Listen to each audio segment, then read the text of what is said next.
Full Send TV.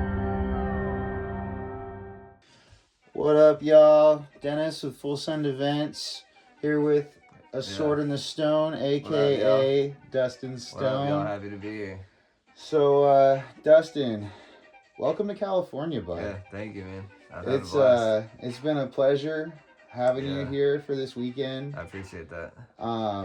Let's start out by talking about this trip, man. Yeah, man, it's been a fantastic trip. You hear so much about California coming from the Midwest, and then moving out west. You know, it's been an experience. But every time I come, every zip code I go to in California, it's a crazy adventure. So it was cool going to Sacramento and then hitting up San Francisco. I mean, you knew the spots, so I appreciate you taking me out and everything, man. It's been a crazy experience seeing, going to Alcatraz, getting on a ferry, my first cave. You know what I mean? So it's been so fun. Yeah, the cave's pretty neat. Yeah, the cave was tight. We named the fucking squirrel, or he named the squirrel. Squirrel Stone. Yeah, stone thing, man. That was actually cool. So shout out Brandon, bro. That the event was awesome last night. Yeah, happy birthday, dude. It was a real treat to have you out there. there. That was a good ass birthday, bro. Doing that ferry over to the thing and going through the prison, seeing them crazy views, the two bridges and all that. No, that was awesome. Yeah, man, I had a blast. It was a real treat to get you out here for the weekend and get you play back to back with Brandon, aka Squirrel. Yeah. Shout out Squirrel. You guys releasing new tracks every month, man. He's doing some cool stuff right now. I love his videos on his socials. Like, he'll be sitting there with the music on the speakers, like finger gunning and like having a good time, man. Every time it inspires me to be like, oh man, I gotta make something new. I gotta get on my shit and like make something and be creative, you know. It's one of those things I love about that guy is everything he does is genuine. Yeah, no, you get that talking to him, man. You really do. It's fantastic. So, what's one of the most difficult things for you as an artist about traveling? I mean, honestly, it's definitely, you don't know what's the worst for you traveling until you're really doing it. It's hard to know what's gonna irk you before you're gone. I mean, there are like certain things, you know, like leaving your family. If you're like living with family, and like for me, it's leaving my dog. That's like definitely the worst thing. Tell us about her. Yeah, I mean, I got a 1.5-year-old pug named Kiva. You know, she's just the cuddliest little flat-faced motherfucker. Pain in the ass, but you know how it is with dogs. You love them, and yeah, she'll like cuddle up with all my friends. Anytime someone stays at my place, she goes and sleeps with them and hangs out, and she will like growl at your feet, like try and get you, because I play with her like she's a little pit bull, so she'll be attacking people. It's funny. Yeah, I got a Frenchie, so I know what that's kind of like. Does your pug stink like my Frenchie? No, she ain't too bad, but I think they all have their moments. I might need to change his diet, man. He eats too much after the baby. No, I definitely see that. We got to stay on them, but you know, all of them have their moments, so it's always you never know. But yeah, I'm excited whenever I do get home soon. You know, get back in that routine, because I'd say like compound with that is I'm not too much of a routine person, other than but like getting on, you know, working on music and stuff. Sometimes you don't have a laptop early on. Yeah. And you know, like I lent mine out to a friend for a while, so. And then I, you know, started booking out of state stuff. So, you know, that's one of the tough things is like leaving your routine to go and like really ingratiate yourself into another community and like perform and entertain those people. And, you know, that's why I'm so grateful for that, and to be able to like see the sights while I'm here and everything. Because if you're going to leave all that, you might as well make it worth it. For sure. I'm not a sit in the room all day type person. And we, you know, I mean, shit, we went out. We've done so much this weekend. Been exercising my boy. Oh my God, legs hurt, dude. Yeah. Going up those stairs in that cave, I was like, I'm glad I'm taking him to the airport tomorrow. Yeah. So at Alcatraz, we knew it was coming. They even were like, yo, this is like some 13 or 16 stories or whatever it was, man. That was like all crazy. But the cave was a one and done, like actual stretch, bro. That shit is so funny. That shit is so funny. And the guy warned us too. He's like, oh no, this is where it gets tough. And it's so funny because right at the moment you're like, oh man, this is like kind of tough. It was like exactly when my leg. No, you didn't say it, the other guy did. He's like, yeah, this is about whenever I start being like, oh man, I can't remember what he said, but in that same moment, I'm like, damn, bro, I just felt it too, bro. It's so funny. A lot. You go up and down it every day, you know exactly what the worst parts are.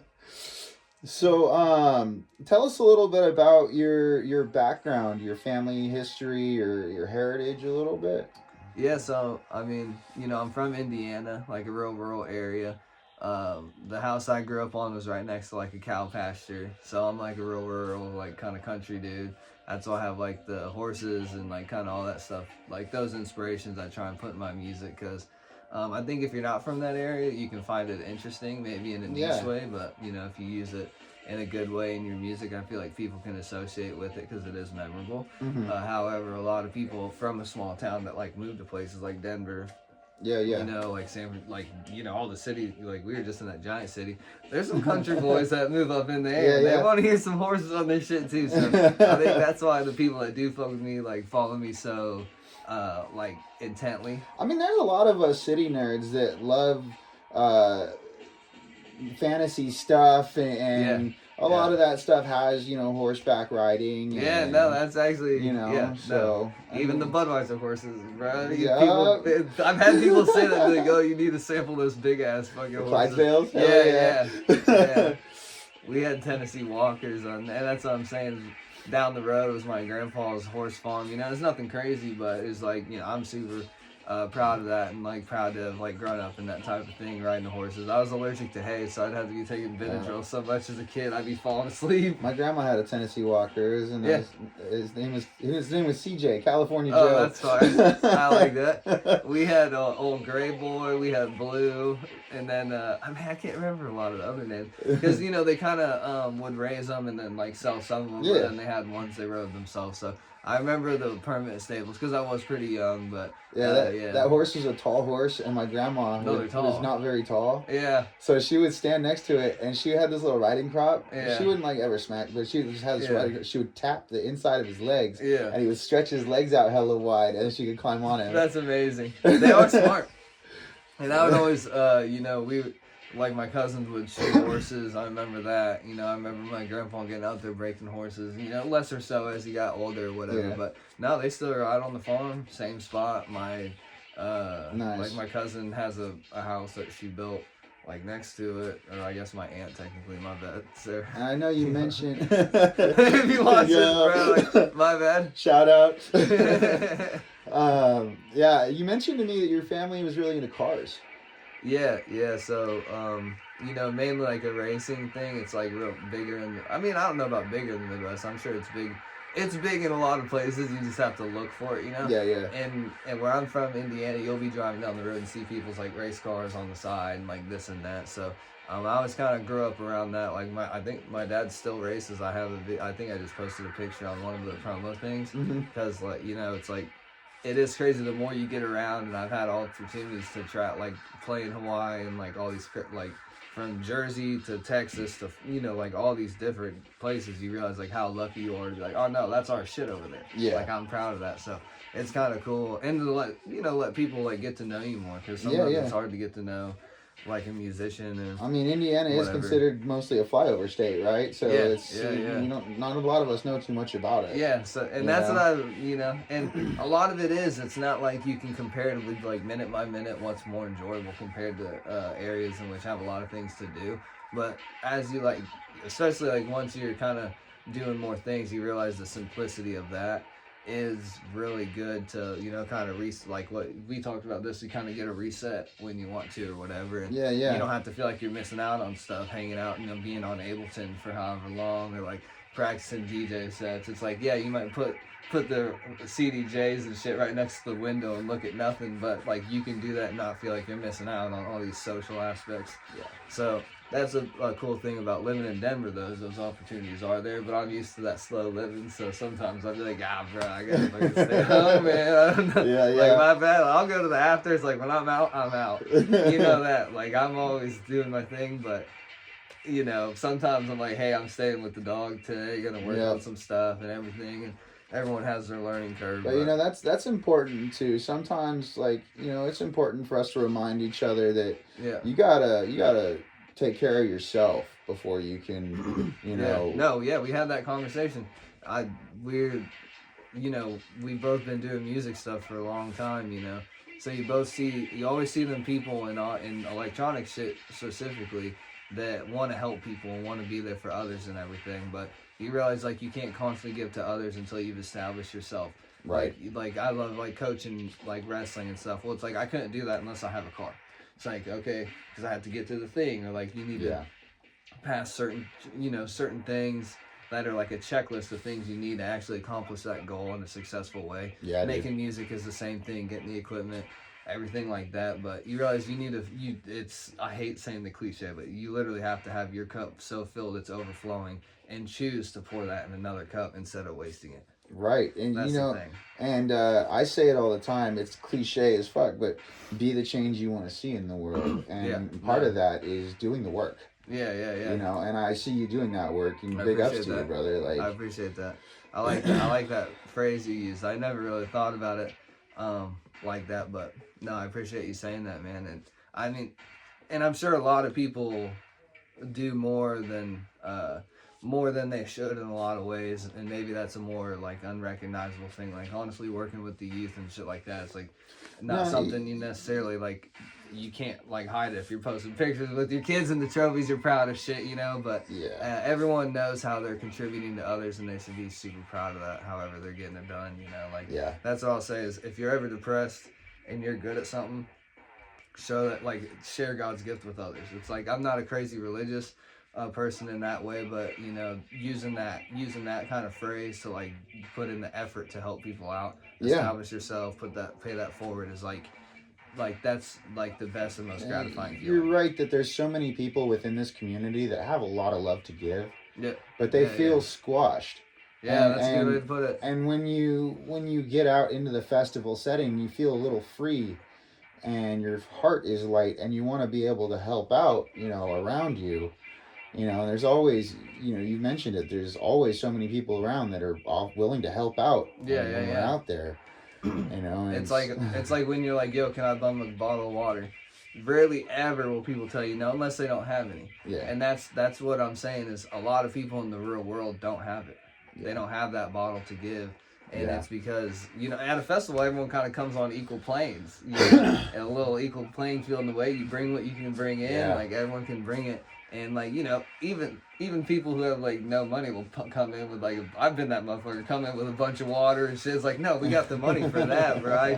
We're not just buying an extra car for no reason and shit. And that's, like, what I'm saying is, like, if you have that extra bottle of water to give in the real world, like, but you got to put in effort to find the people to give it to. Not always do they come to your door or knock on your tent when you're trying to sleep. Like, I think that's probably also why it's easy to be helpful in those festival settings, because we all know that we're there as equals. And for the same reason, and that is that community thing. So, and that's what I'm saying is if it's easier to help people like that are in your direct community, then like do that for sure. So, how did you get your start in producing and DJing, and how long have you been doing this, and who are some of your biggest inspirations? I mean, I've been producing like 3 or 4 years, and I started DJing like really early on. Using Ableton? Well, I wouldn't DJ with Ableton, but I would produce with Ableton. I never really even looked at the other things, so like, my homeboy that put me on, he's just like, this is what I use, so I'm like, I bet I'll try that. Like, it wasn't, I didn't really have any like like music history. You on 12? You on 12 yet? No, I'm still using 11. Like, to be honest, like, I'm waiting to hear some honest feedback on 12. No, and I'll have honest feedback, but I just been putting it off with the move and everything, you know, so. And I want, like, you know what I'm saying, if you're using cheaper ways to get it, I'm all for that. But now I'm to the point where I'm just like a stickler. I don't want to take no chances. Nah, you're at that next level. I'm gonna get just wait till I got the bread. Just like, fuck it, I'm gonna upgrade. Which you know how it is. It's in like, the words of the homie Squirrel, you leveled up. No, and that motherfucker, like we said, leveled hella up. I was so happy So right when I saw him yesterday, gave me the biggest hug. I was like, that's fucking awesome. But like musical inspirations, like Yeti is a huge inspiration for me as a person. Space Jesus, I followed him forever. His music is like super inspiring to me. You know, like Saruda, Tie-Dye Kai, like Pipus, like stuff like that. So I even like try and play a lot of stuff out. And if we're talking new music, I get inspired. Like, you know, like indie scene is actually pretty fire for what it is. Like, them dudes actually do work, and there hasn't been one name I've ever wanted to see and like really not been able to see within. And I'm sure if we were nitpicking, whatever, you know what I'm saying?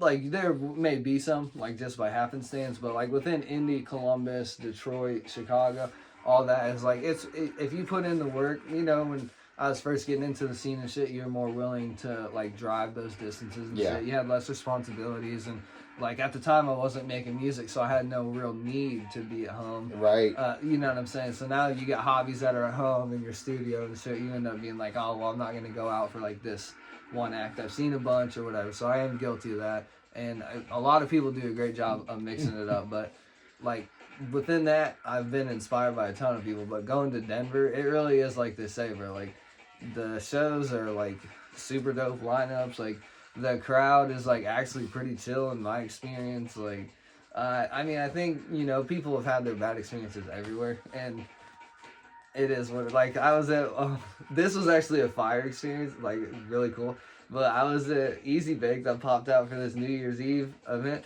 This person next to me pulled out a Nintendo Switch. And put it on the stage, and him and another chick were racing on Mario Kart. He goes, I play some of my best Mario Kart at shows.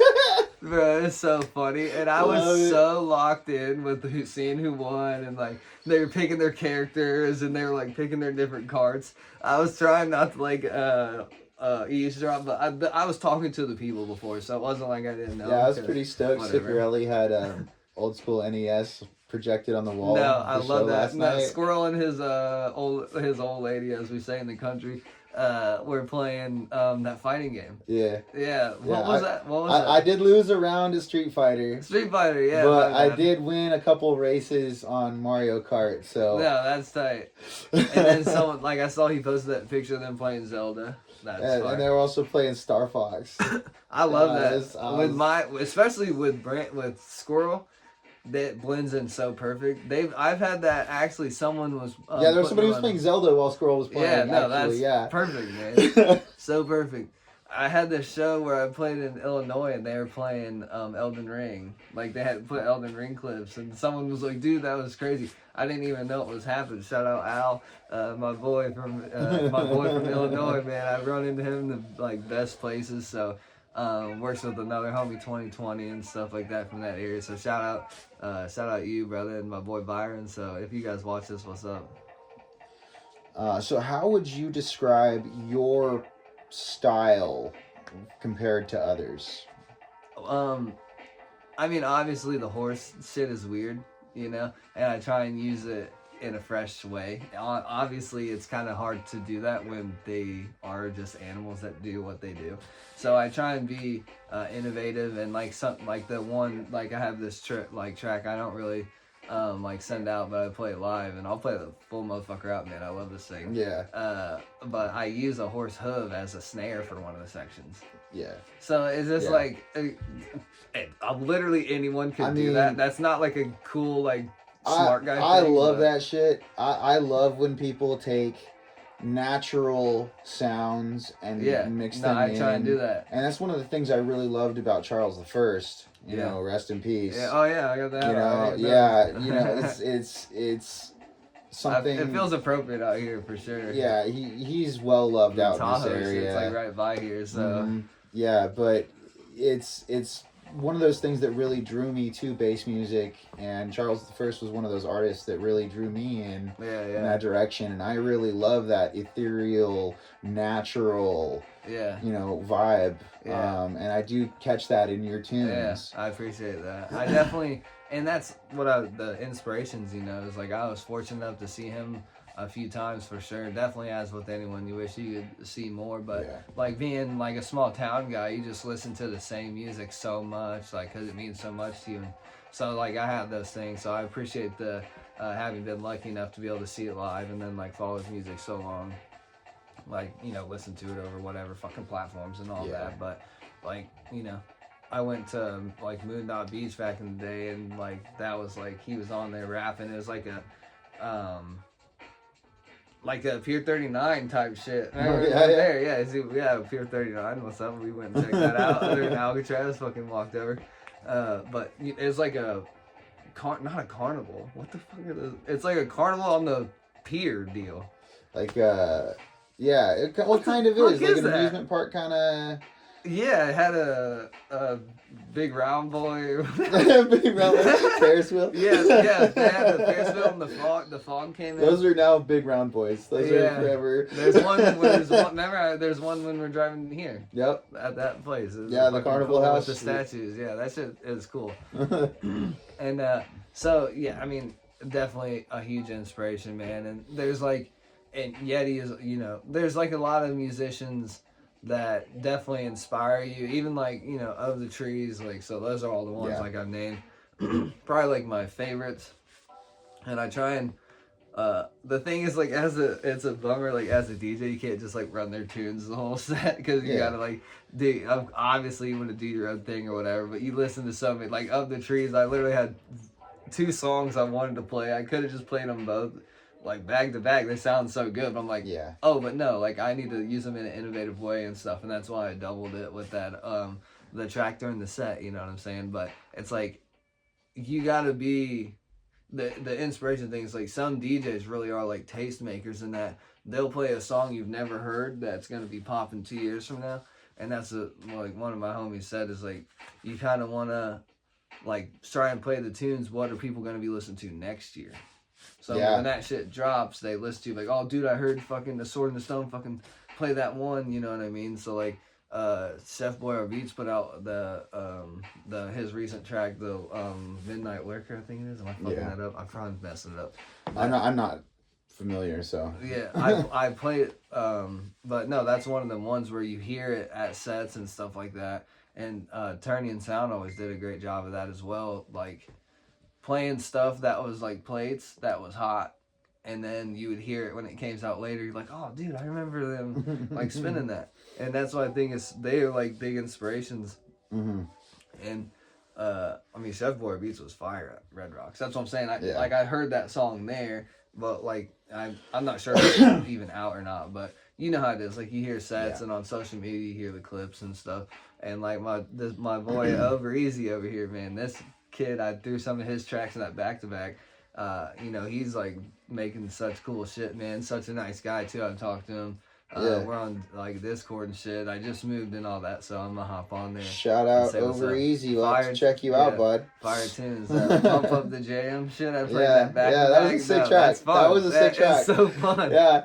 It's so fucking fun. He kind of inspired me to work on some remixes. And and I never used to be that guy, just because I'm like, oh, well, like other people are doing that, like why add to that, you know? But then I'm like, no, maybe I do have an interesting take on like whatever track. Like me and my boy Bro Call are doing a collab on a Key Glock tune, like, and that was really fun. So even if I don't necessarily do a bunch solo, but I still do that Backstreet flip. Yeah. Hey, you know, we tried. We were doing some shit, and we were talking about the other song.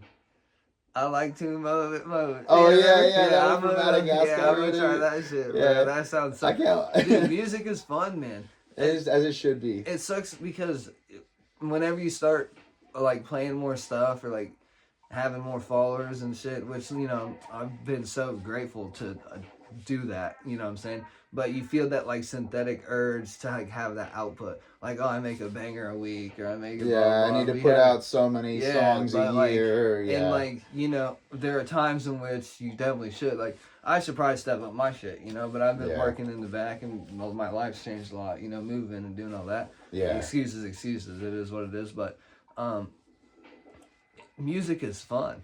Like, it's fun to be like, oh, I'm gonna remix some weird fucking frog song, or like, I'm like that one that I played. I was just like, oh, I wonder if I put a bunch of tribe chants mixed with church shit, like what will happen. And that was that shit I showed you on the phone, which I played for the first time at at the Full Send event last night. That shit was fire. So, yeah, shout out everyone who played on that again. But it's like, that's a perfect example of, it's like using your inspirations to be a tastemaker of yourself. Yeah. Like, that's why I'll still play. And Brandon played old school Yeti too. I was like, this guy's the man. But no, I'll play old Yeti, whatever. We said it a couple times throughout the day because the vibes were just immaculate last night. Actually, well, that sounds like cliche, but they were really like so fucking chill. It was, the crowd in this area is mad cool, mad welcoming. So any artists that are watching this, if you have an opportunity to come out to like Sacramento or work with Full Send events, man, I definitely recommend it.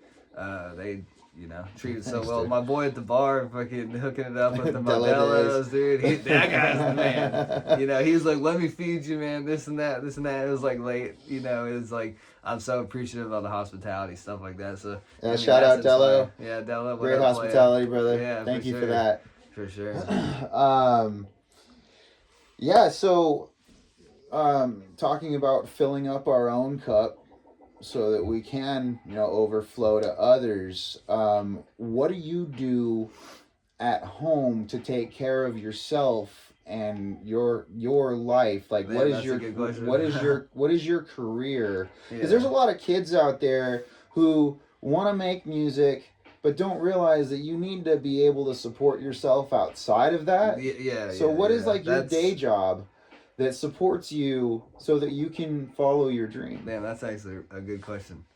And you're exactly right. Like, you can't, I mean, how you gonna pay rent? You don't make that much money, man, with music.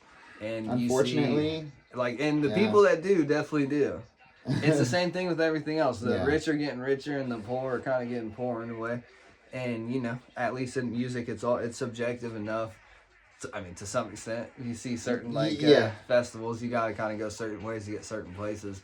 And that's just the game, and And some people get hosed on deals, unfortunately. But it's trying not to be one of those people. And hopefully that but here, that's exactly what you're saying is, if you have a job at home in which you make enough money, like I'm like blessed to have went to IU and then I became an accountant. So I've had stable work through that. Well, fucking AI is gonna come and knock my shit out. Let's not talk about that. So for the next week, I'm gonna be fucking really popping off and fucking really balling out, but till I get replaced next week. But no, and that's the same thing. Is it's not like I was getting rich. Like I said, I am starting a new job when I get back to Denver. Because I've been there a couple months now. So as far as taking care of yourself and filling up your own cup, I like to get outside as much as I can, really. I be trying to stretch. And I want to, in my head, I eat healthier than I do. But then I'm like, damn, I be buying pizza. I be getting, like I said, I be getting pizza. I like to try different things, especially going out places. So sometimes, I will spend $10 extra because I wanted to go get a sushi place I haven't tried or whatever, especially going from the small town to here. That leads right into my next question. Actually, I was going to ask you kind of how you cope with being away from home and what you eat when you're on the road and how you eat, I do eat on the road. Sometimes it gets a little out of hand, and the day before the show, I was like, damn, I didn't even get that much to eat today, because you could be getting anxiety and stuff like that. So I'm trying to be better about it. But I was a wrestler my whole life, so it's I'd go freaking a week eating a can of green beans a day and shit. It's just it doesn't really affect. I honestly feel like it does not affect me like it affects a lot of people. And I like to be kind of light, not eat a lot before I go on stage, because I don't like it to be weighing me down. And don't get me wrong, I've definitely been there. I pop off. I had chicken and waffles one day before a show, trying to be energy on stage, and I'm all weighed down. It's one thing to eat a little bit, but then I'm just oh fuck it, I'll drink 2 beers, and the table's getting a shot, whatever. So and that's why I kind of stopped drinking as much before. So I had a couple beers. But they were fucking light beers, bro. You know what I mean? Come on. Whatever. So the Modelos were nice, So whatever.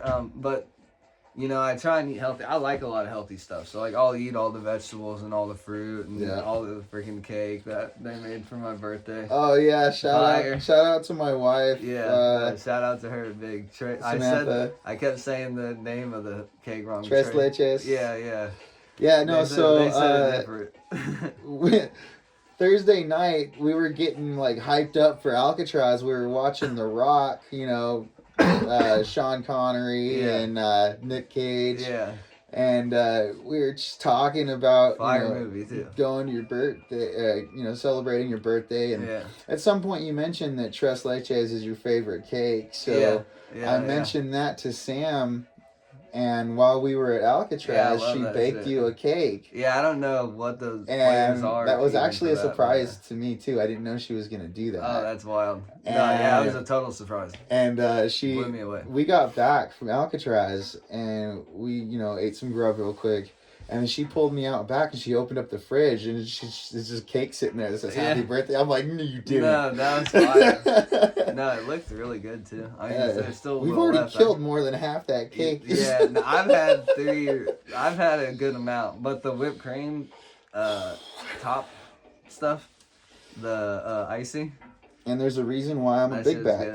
Yeah, I'm a Big Mac a Big Mac in the making. But like I said, I guess like the trick is like I am the type of person where I feel like I know myself pretty well, and I know that when I be eating good stuff, I'll eat a lot, or I'll do too much of whatever it is all the time. Mm-hmm. And so that's why I don't eat a ton throughout the day, because I know whenever I have dinner, I want to get what I want and have that thing. Yeah. Like I'll be like, oh, I just need to drink water through the day, or if I know I'm gonna drink soda with my meal at night, Dr. Pepper be hitting. Usually I'm a Coca-Cola boy for sure. Remember at Alcatraz, you took a picture of that thing. That was fun. And so you just gotta try your best to do moderation on the road. Yeah. And I always thought the elevation shit was. I was like, fucking. No, but Denver's they used to drink the beers or whatever, or dehydration. When I first went out west, I went to Oregon, and then Denver. Man, my hands were peeling like crazy. I had to get lotion. Now, after a couple months, that went away. But it really is so weird. You actually have to deal with that stuff when you're traveling. If you're getting sick on the road, you're sick on the road. It's like a gnarly thing. You're at an Airbnb or a hotel, and those are if you're lucky. I can only imagine if I was staying with you and I was sick as fuck. Oh man, you know what I'm saying? Just trying to. And I know you guys would do anything to help me. It's not on that, but it's you actually feel bad, so you really have to actually take care of yourself. Yeah, on that note, it's been a real treat having you here for a couple days, that, man. Thanks for coming and celebrating your birthday with us. Yeah, it's been fun. Yeah, it really has been. So, when you're home, what's your favorite place to eat when you're home? So back in Indiana, I would honestly cook a lot, and that was kind of what I would go to. My favorite place to get in the small town I'm was living before, Denver, would be this place called Dings, and it was a Thai spot. And that was the only place they'd be oh, we haven't seen you in a while or whatever. Oh, you're the regular. Yeah, I love that. I'm such a sucker for that. I'm I fucking know my name. If you call and you place an order, they'd be oh, is this Dustin? And you're no. Don't even say that. Don't make me fucking blush on the phone, dude. Whatever. So, I really like that stuff because, like I said, I like to be trying different stuff. So, yep. I really enjoyed that. I love getting different pizzas from whatever, and then whatever. But in Denver, there's a bar by me that's a biker bar that does Chinese food, and that's kind of been my go-to spot because the bartenders are cool and stuff. But. So, I just like to be trying the different places all the time, Yeah. So, when I first contacted you to work on this show with us, I brought it to your attention that we were trying to do something for a charitable cause. Yeah.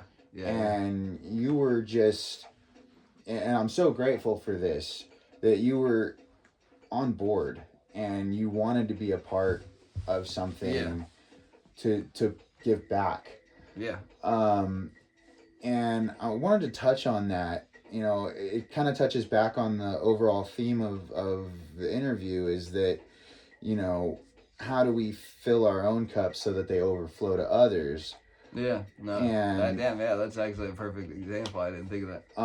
So would you like to explain a little bit of what it means to you to give back, and why you wanted to be a part of a charity event? Yeah, I mean, that's actually a really good question. And the reference to, you know, it's like, say, you know, those things are like, if I didn't have the ability to take off work and things of that nature, to go do things like this, I wouldn't have the opportunity to give back. So that's actually a perfect example of what we were saying. I didn't think of that. But honestly, yeah, I mean, whenever you hit me up like, hey, we want to bring you out to this area, we're getting this venue figured out, we got this cool spot, we're going to do it, which was actually a super sick spot. Burritos Jalisco, is that? Burritos Jalisco. Jalisco, yeah. Yep. Country ass.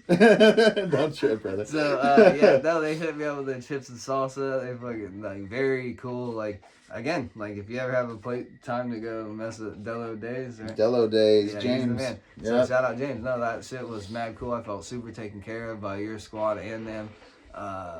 You know, it was great. Honestly, that was super dope. Everyone was mad cool. They seemed to be super chill people, like, with the building and everything. Yeah. And the crowd was mad cool. The people in the scene out here are very welcoming. Yeah. So if you play the good shit, like, people are, you can tell they know what's good and like what isn't. So it is like that pressure of like, no, you can't be just spinning the same shit nonstop. And if you do fuck up, like, people will notice it. You know, luckily that shit. Oh, and me and Squirrel put that mix out on SoundCloud, so go check if we fucked up or not. if we fucked up live, yeah, comment, Squirrel recorded it live. You guys can hear that banger you missed for yourselves, because it was a good set. It's on his SoundCloud page. My phone's charging, but it's SQWRL, right? SQWURL. I always forget the fucking name. Okay, yeah. But yeah, we'll tag him when we post this. As well as James Delo Days, we'll tag you. Everybody we mentioned in this video, we'll try to tag. Scare Bear, the funniest video when you were dancing. I can't remember what song was playing, but I was behind Brandon right before we went back to back, and he's sitting there with his hands like on the thing, like dancing with his. I think he's wearing a robe. Right? Twerking on that. So funny, tortilla. Twerking. Oh, the tortilla. That's what it was. Wrapped in a tortilla. Oh my god, yeah, dude, that was like mad funny, and it's funny. When I met him, I referred to a video he had posted online somewhere. Like, he's like, you just might see me doing that tonight. And then the tortilla took it to like another level. That was so funny. Well, yeah, that's all the questions I had for you. But shout out MOSTOW. Yeah. I met him, and I had been told that he's like a sick DJ, sick dude or whatever. So to cap your questions, like, whenever I knew it was for someone that, you know, was a music producer and like really helped out, helped out the scene, was a part of that community out here. Not only did I, you know, I know you, and I wanted to pop off, like, have a good time. The full send is great, so it's like that, along with like really, like, you got to go out of your way to do good things for people. And it's like, maybe we didn't change the guy's life, but judging from the community post, we made a good amount of money for him. So that's a really cool feeling. And, you know, I'm appreciative to have those opportunities. So it's like, in the past, I've played for toy drives and stuff like that, and if any promoters do see this and want to do something for a charitable cause, like, I'm willing to work with people to some extent. Yeah, we all know like what's realistic. It sucks that and it's not that part sucks, but and like, I wanted to touch on that earlier in the interview, like, what you have to sacrifice to be here to do these things. Like, you came to play a charity event, and you still had to fly, pay for a dog sitter for a few days, you know. I mean, luckily not paying for flights anymore is huge, but it's like, you got to take time off work. Say you make, just for example, you make $200 a day. Yeah. Well, it's like, you took off a day, you just lost $200. Like, it's not, unless you use PTO, but then you're using assets. Yeah. And that's like, it is what it is. I luckily work remote, or I did at the current job when we did all this, you know what I'm saying? So, you know, that's been... the timing was really fortunate that you were kind of between jobs. And that's why you gotta do it while you can. And you gotta make those sacrifices or whatever. But it's so like, big thank you to you for you know... And I appreciate you saying that. But it's like, you know, especially for up and comer dudes like me, it's like I'm not, getting like crazy, like riders or nothing like that. You know what I'm saying? And, not yet. Not yet. Shit is going well. I mean, like for real, and I'm so excited for that. And that's why I was telling you today at the cave. It's like, you gotta just make the most of your time because you never know when it gets too hectic. Maybe you can't handle it. Yeah. Maybe it doesn't like keep happening. Maybe people just all of a sudden fucking hate horses and swords, and they're like, I don't think that's gonna happen. Medieval shit sucks. Horses and swords have been popular for a very long time. I don't think they're going anywhere. Actually, I think they're popular too. So, but yeah, you got to just take that and like once you have a good manager, you're like confident in yourself with your riders and things. But to be honest, like to cap on that, sometimes you really do have to say no. Yeah. And you can't hate on yourself for doing that. Like I have a friend like that sells cars. So like sometimes he can't go to a show on Saturday because he could lose so much money just by doing that. So if they're not willing to like book him for certain fees or whatever, which everyone stand on what you think you're worth, but be realistic with the economy and the ultimately market. That's his life to live. Other people don't have to deal with him. He has to deal with the issues of him taking that time off, and just like you would have to deal with we all have our own burdens to bear, and we need to be respectful of each other's and willing boundaries. to work with people, like really. So that's that's why the importance of the charity stuff is so like important to me specifically, is because not only do I try and do stuff in my regular community like coaching and things of that nature, but it's also like you want to do stuff for your musical community and like people that are close to others. Like I didn't know the guy personally when I chose to do this, but everyone said such good things, and there's a reason why so many people would want to help him. So it was really cool to meet him. He popped up, he knew just who I was. I got introduced. It was so cool to see him, and I'm happy he stayed for a huge part of the show. You know what I'm saying? Like he was shout out to Josh MOSTOW. And his girl. He was with Leanne. So Josh MOSTOW, MOSTOW, MOSTOW, Sacramento producer. He's on a hiatus right now, but he makes some cool sounds, some cool sound design. That's one of the things that we love about your project is the time and effort you put into your sound design and structure. It really, I appreciate that. It really shows that you put the time in. That's for sure.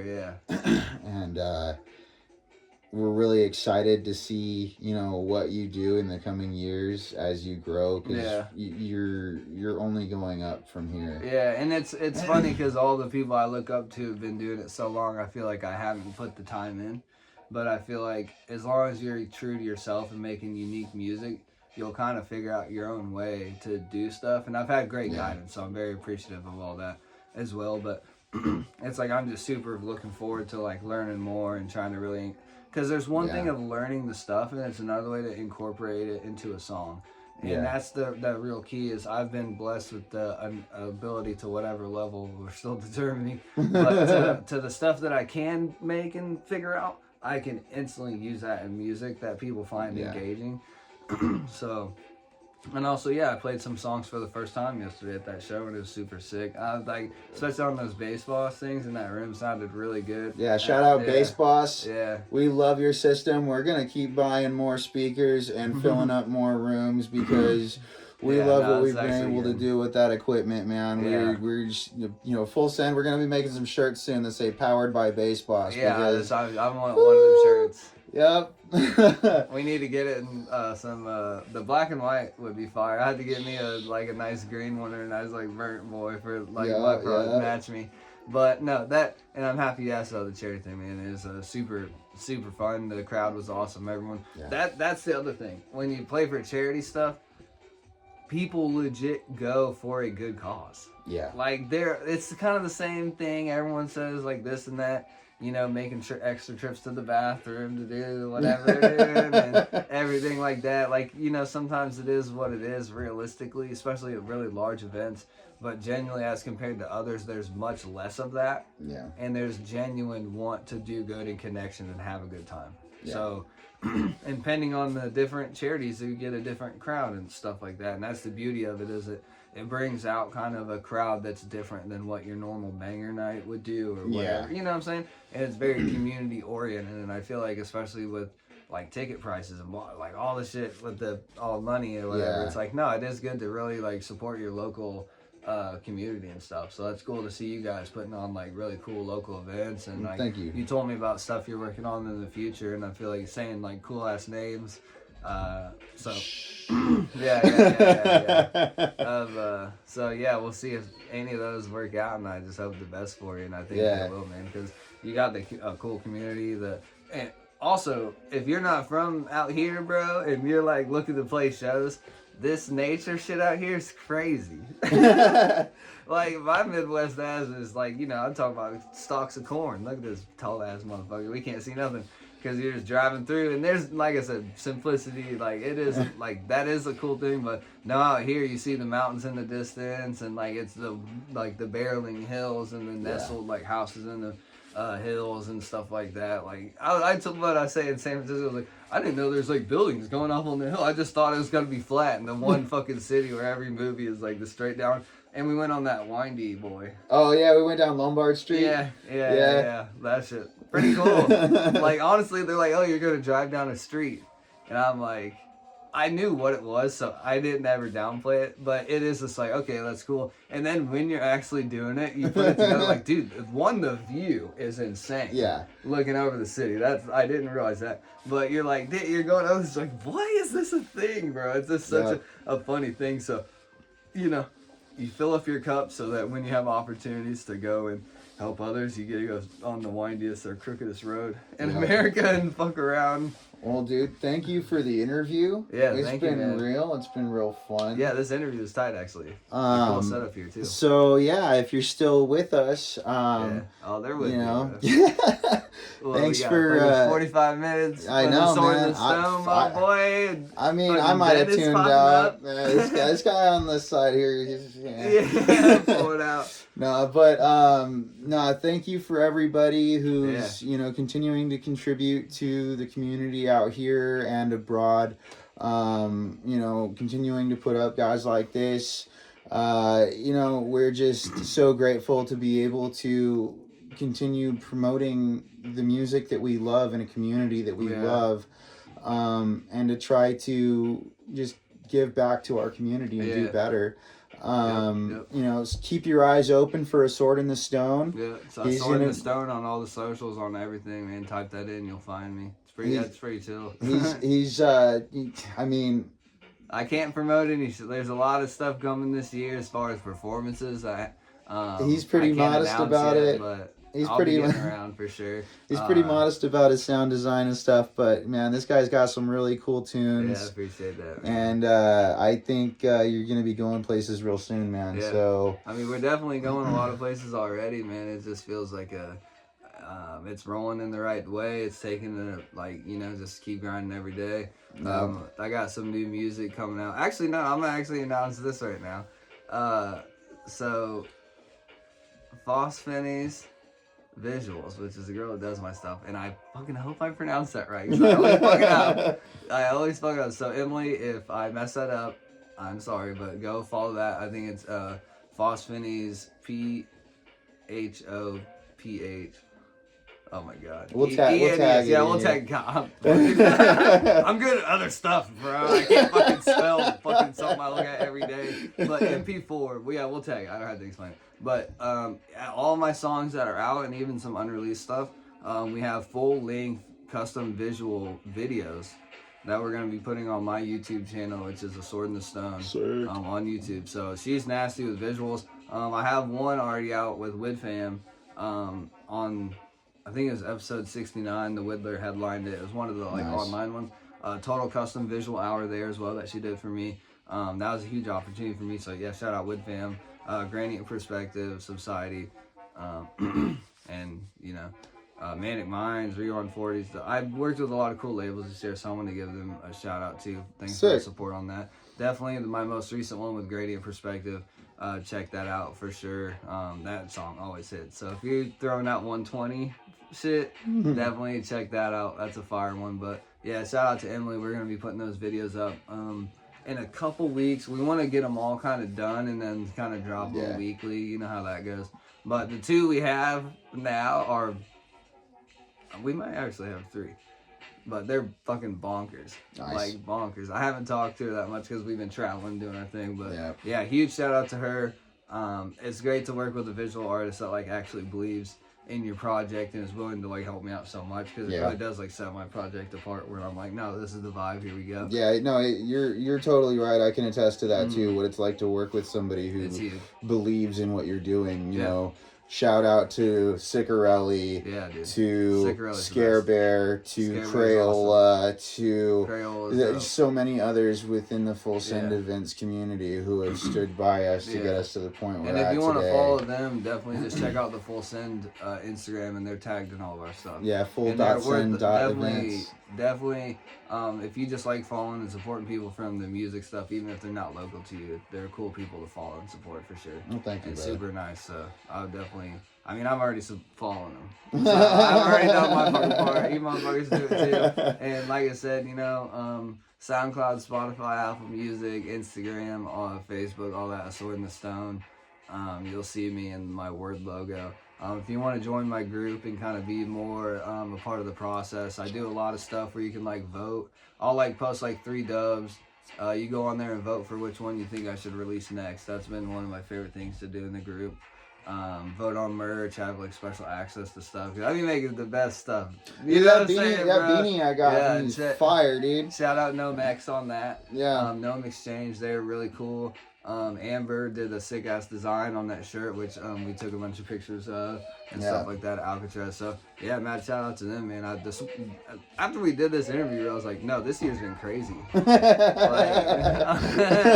I was like trying to do like a visual thing with Emily of like all my dates like on this thing she made me, and I was like having to like actually list them all out, and it was like very a very wild moment to be like, oh man, this is like a good like. Well, I mean, we're so honored to be able to be a part of that. The first one of the year too. Yeah, if I do one of them things for this, which we're still working on. It's like halfway through the January. I'm like, oh, I'm gonna make a poster about last year. Damn, bro. But whatever, I might still do it. But no, you'll be the first one. This is the first event. You know, it's January 11th, 1/11. Popped off at the fucking firest Mexican spot for a cool show at Full Send, bro. Thanks again. Thank you, dude. Yeah. And safe travels home to Denver, and I can't wait to do this again. Yeah, window seat for your boy. We see the mountains, motherfuckers. Peace. Yeah, see ya.